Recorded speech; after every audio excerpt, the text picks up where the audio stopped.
ராமானுஜர் வசிஷ்டாத்வைதம் அப்படிங்கிற தத்துவத்தை முன்னிறுத்துறாரு.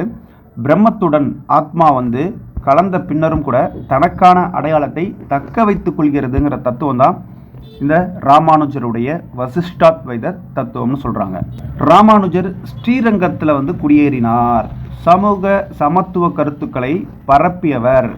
கோவில்களில் நுழைவதற்கான சாதிய கட்டுப்பாடுகளை கண்டனம் செய்தவர் ராமானுஜர். விஷ்ணுவின் மீது அவரின் இணையான லட்சுமியின் மீதும் அவர் கொண்டிருந்த பக்தி நெறி இருக்கு இல்லையா, ராமானுஜருடைய பக்தி நெறி ஸ்ரீ வைஷ்ணவம் என்று அழைக்கப்படுகிறது. ராமானுஜர் ஸ்ரீ வைஷ்ணவம் என்று அழைக்கப்படுகிறது. அதுதான் வசிஷ்டாத் வைதம் என்பதும் ராமானுஜருடைய கோட்பாடுன்னு சொல்லப்படுகிறது.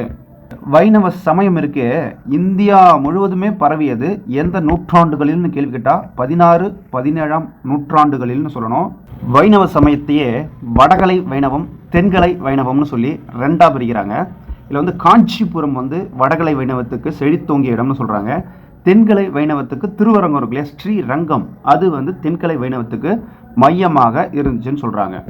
இப்போது வடகலையினர் என்ன பண்ணுறாங்கன்னா, சமஸ்கிருதத்தில் எழுதப்பட்ட வேத நூல்களை வடகலையினர் கருதுகிறாங்க.